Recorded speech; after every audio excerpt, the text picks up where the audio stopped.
It's Gary from Phoenix Perennials, and we are here today. It's the end of March, and we're going to talk about fragrance in the early spring garden. I'm going to show you a bunch of plants that are great for that olfactory bliss that will keep us happy and ebullient and realizing that spring really is on its way. So let's go and we'll have a look at fragrance for the early spring garden.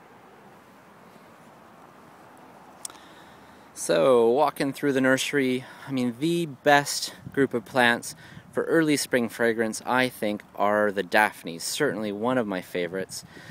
The most popular Daphne and the most fragrant is this one here. This is called Daphne odora. Odora meaning smelly or fragrant. And you can see it has evergreen foliage that are, semi-evergreen. So in a mild winter, basically all of the leaves will stay on the plant. In a colder winter, some of the foliage may fall. On this plant, you can see that some of the foliage has fallen, but some of the foliage is still there, and new foliage is emerging. But what's most important about this time of the year are these clusters of flowers that start off as dark pink buds, opening to light pink, almost white flowers. And the fragrance is sweet and almost tropical at the same time. They're just enchanting. On a warm day in your yard, the entire yard will smell like this shrub, even from a fairly small specimen. So this variety that we're looking at right here is called Daphne odora marginata, which means that it has that light creamy variegation on the edge of the leaves. There are a couple new cultivars that have come out with even better variegation. And here's one. This one's called Rebecca. And you can see that just the variegation is the same color, but broader. And there's another one as well. And this one is, it looks very similar to Rebecca, and it's called Meijima. Again, the exact same fragrance, the exact same flowers, just a really nice variegated plant. There are other species and hybrids of Daphnes.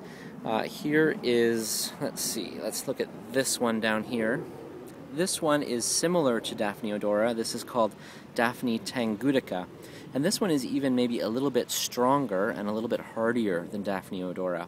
Certainly Daphne odora is perfect for our climate, but Daphne tangutica, if you live in a little bit colder of an area or a little bit higher elevation, tangutica might be a little stronger for you.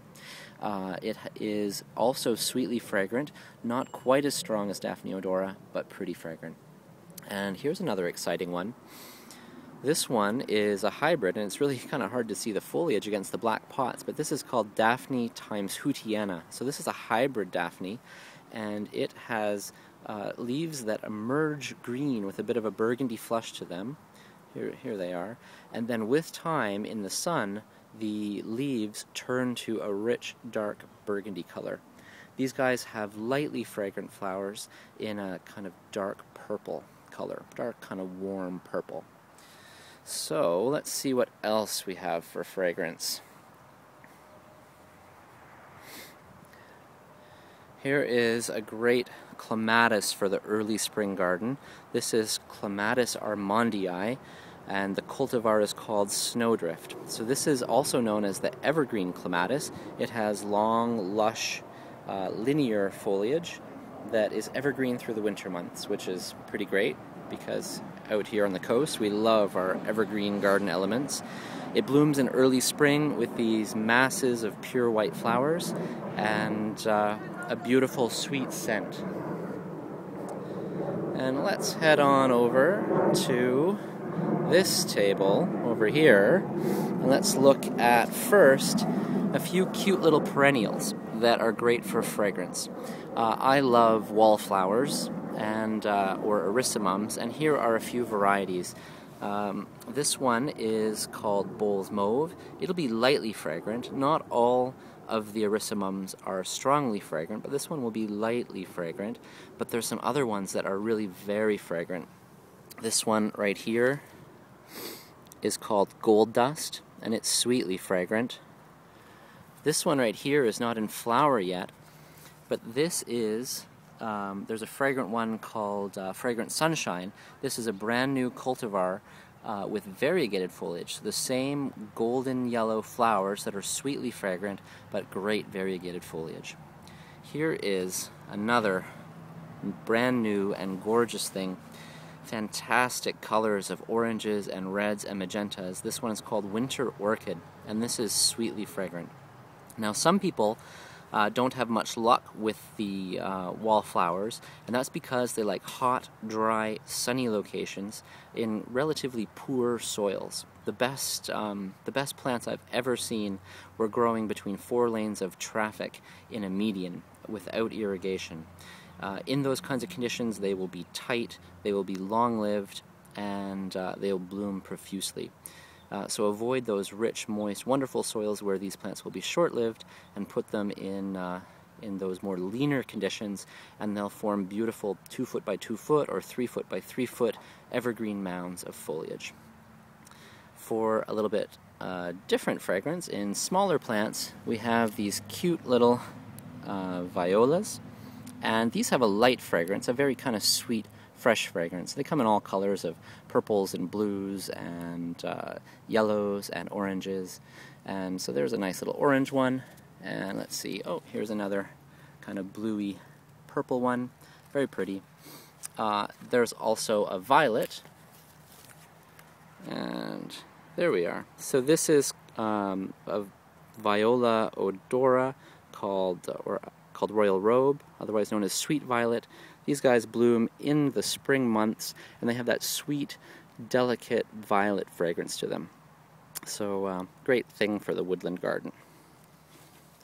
There are a couple other shrubs that are great for fragrance. This is sweet box, or Sarcococa humilis, and this will form a 1 foot or 1.5 foot tall shrub, which will sucker a little bit. You can see the little sucker coming out of the bottom of the pot. These have tiny little white flowers that look like little kind of fringed white flowers, and this has a very sweet but kind of heady fragrance. It's not necessarily my favorite fragrance of the season, but it is a beautiful fragrance, and many people love it.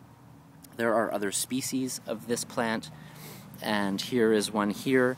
This is a taller species called Sarcococa ruscifolia, and this can grow to about 3 to 5 feet tall. So it's basically like a large version of the other plant, Sarcococa humilis. Well, one more plant to show you today, and that is Schemia. And I love Schemia. Basically, most of the plants on this table are different forms of Schemia. Schemia will form 2 foot by 2 foot mounds of evergreen foliage, mostly in greens, although we do have a brand new cultivar right here with variegated foliage called Magic Merlot. And if Daphnes are my favorite fragrance of the spring, then Schemias have to run a very close second to me. They have these beautiful heads of flowers. These ones right here are in bud. And when they open, they just have an amazing, sweet, gorgeous fragrance.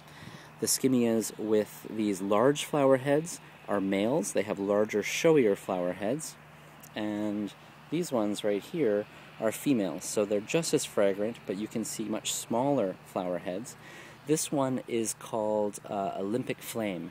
Now, normally to get the beautiful orange berries that we see in this photograph, but Olympic Flame is a female which is self-fertile, and so you don't actually have to have a male to pollinate her.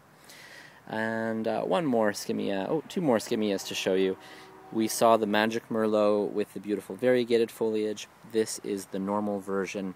This one is just called Merlot. And you can see those flowers are opening right now, and the fragrance, from my perspective right here, is simply intoxicating. I just love these Schemias. My garden wouldn't be complete without them. There's one more variation that I can show you on the Schemias, and it's just sitting over here in one of our recipes for a fabulous pot. Here we have it combined with some other early spring plants, and this one is called Rubinetta, and Rubinetta is a beautiful male that has red, pink, kind of pinkish red buds, and then opening to incredible fragrant flowers. So, I hope you enjoyed that. This has been Gary from Phoenix Perennials talking about fragrance in the early spring garden. Thank you very much. Happy gardening.